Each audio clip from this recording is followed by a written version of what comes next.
We are facing a global health crisis, unlike any in 75-year history of the United Nations.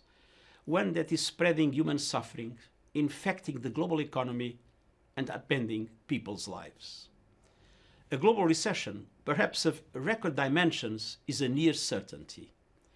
The International Labour Organization has just reported that workers around the world could lose as much as $3.4 trillion in income by the end of this year. This is above all a human crisis that calls for solidarity. Our human family is stressed and the social fabric is being torn.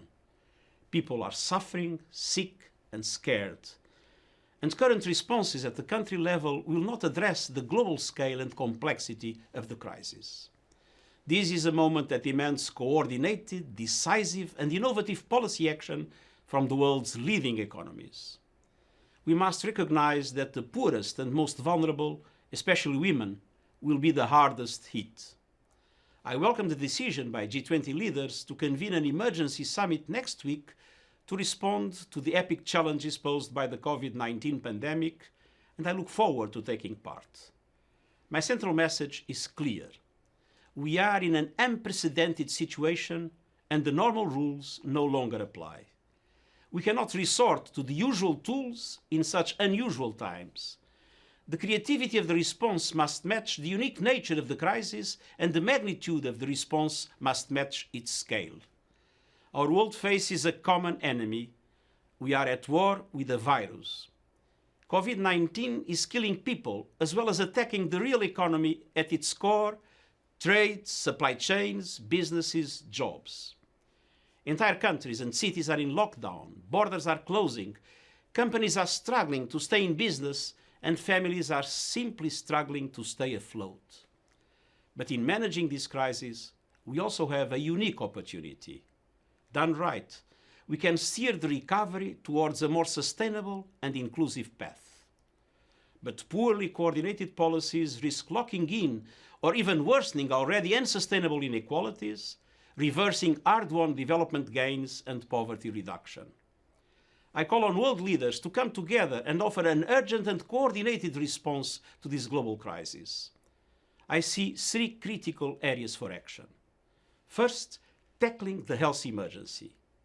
Many countries have exceeded the capacity to care for even mild cases in dedicated health facilities, with many unable to respond to the enormous needs of the elderly. Even in the wealthiest countries, we see health systems buckling under pressure. Health spending must be scaled up right away to meet urgent needs and the surge in demand, expanding testing, bolstering facilities, supporting healthcare workers, and ensuring adequate supplies with full respect for human rights and without stigma. It has been proven that the virus can be contained. It must be contained. If we let the virus spread like wildfire, especially in the most vulnerable regions of the world, it would kill millions of people.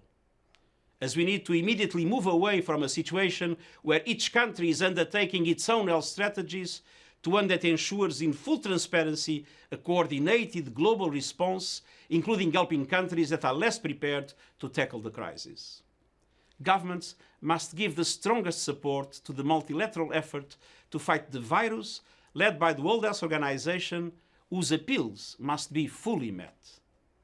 The health catastrophe makes clear that we are only as strong as the weakest health system.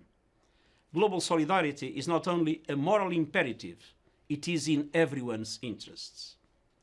Second, we must focus on the social impact and the economic response and recovery.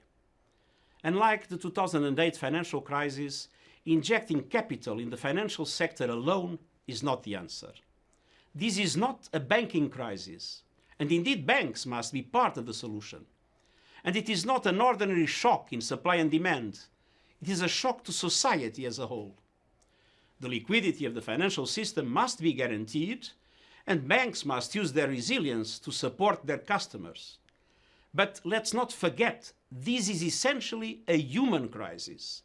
Most fundamentally, we need to focus on people, low-wage workers, small and medium enterprises, the most vulnerable. And that means wage support, insurance, social protection, preventing bankruptcies and job loss.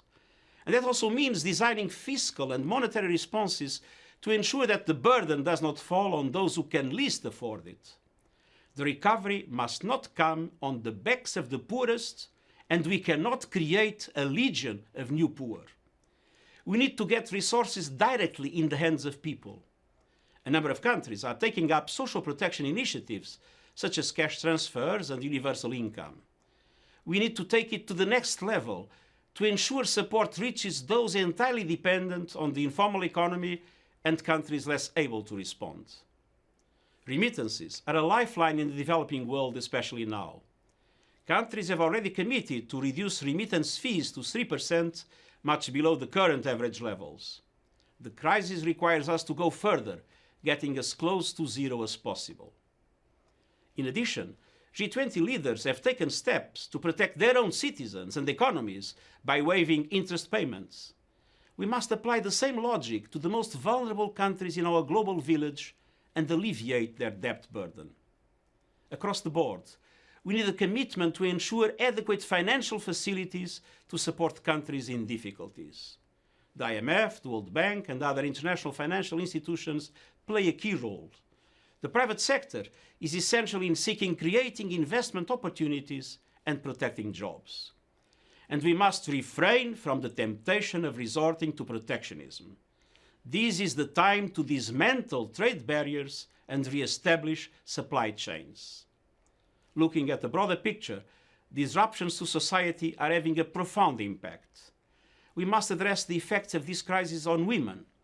The world's women are disproportionately carrying the burden at home and in the wider economy. Children are also paying a heavy price. More than 800 million children are out of school.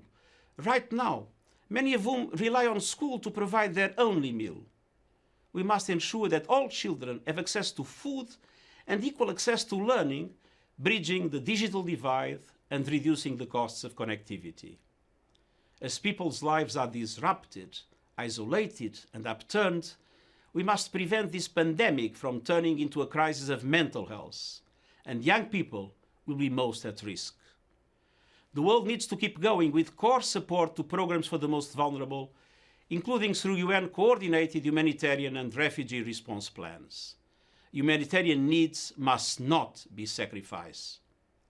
Third and finally, we have a responsibility to recover better.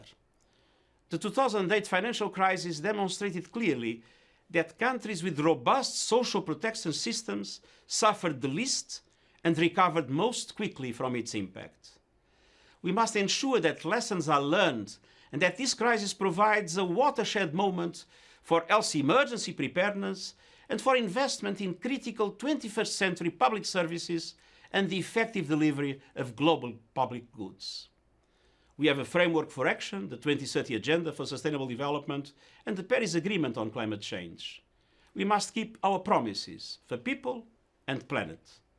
The United Nations and our global network of country offices will support all governments to ensure that the global economy and the people we serve emerge stronger from this crisis.